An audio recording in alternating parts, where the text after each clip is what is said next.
నమస్తే welcome to KK news. నేను శ్రీదేవి. జగన్ను చంద్రబాబు అనుసరిస్తున్నారా? అదే తప్పును చేస్తున్నారా? సామాజిక వర్గ లెక్కలు వేసుకుంటున్నారా? గిట్టని సామాజిక వర్గాన్ని తొక్కే ప్రయత్నం చేస్తున్నారా అంటే అవుననే సమాధానం వినిపిస్తుంది. కూటమి ప్రభుత్వం అధికారంలోకి వచ్చిన తర్వాత రెడ్డి సామాజిక వర్గం ఐఏఎస్ అధికారులను పెద్ద ఎత్తున తప్పించింది. చంద్రబాబు అధికారం చేపట్టిన వెంటనే పక్కన పెట్టేశారు. ఐపీఎస్ అధికారులకు అదే తీరు. రెడ్డి సామాజిక వర్గంపై క్షేత్రస్థాయిలో టీడీపీ నాయకులు బురద జల్లే ప్రయత్నం చేస్తున్నారు. దీంతో ఆ సామాజిక వర్గంలో ఒక రకమైన ఆందోళన నెలకొంది. జగన్పై కోపంతో చంద్రబాబును గెలిపిస్తే పరిస్థితి ఎలా మారిందని వారు ఆవేదన వ్యక్తం చేస్తున్నారు. జగన్ను కాదని చంద్రబాబుకు మద్దతు ఇచ్చినందుకు తాము ఇబ్బంది పడే పరిస్థితి వస్తుందా అని రెడ్డి సామాజిక వర్గం కలత చెందుతోంది. ఇక జగన్ వల్ల తమకు మేలు జరుగుతుందని భావించింది రెడ్డి సామాజిక వర్గం. అందుకే 2019లో వైసీపీకి అండగా నిలబడింది.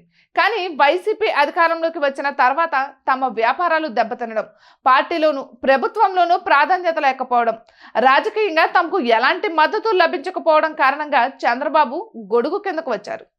అందుకే రాయలసీమలో టీడీపీ కూటమి ఏకపక్ష విజయం దక్కింది. చివరకు కడప జిల్లాలో సైతం 10 స్థానాలకు గాను 7ని పార్టీ సొంతం చేసుకుంది. అయితే కూటమి ప్రభుత్వం అధికారంలోకి వచ్చిన తర్వాత ఏ స్థాయిలో రెడ్డి సామాజిక వర్గానికి అండలేకుండా పోయింది. దీంతో తామేమైనా తప్పు చేశామా అని రెడ్డి సామాజిక వర్గం బాధన పడుతోంది. ఇక చంద్రబాబు కేబినెట్ లో రెడ్డి సామాజిక వర్గానికి 3 మంత్రి పదవులు దక్కాయి. అవి కూడా కీలక శాఖలు కాదు. దీంతో వారిలో ఒక రకమైన అసంతృప్తి ఉంది. అటు క్షేత్రస్థాయిలో కూడా రెడ్డి సామాజిక వర్గాన్ని పట్టించుకోవడం లేదన్న అభిప్రాయం నడుస్తోంది. మున్ముందు ఇది ఇలానే కొనసాగితే ఈ సామాజిక వర్గం పునరాలోచనలో పడే అవకాశాలు కనిపిస్తున్నాయి. ముఖ్యంగా రెడ్డి సామాజిక వర్గం కేబినెట్ అధికారులపై ఏకపక్షంగా ఓటు వేశారు.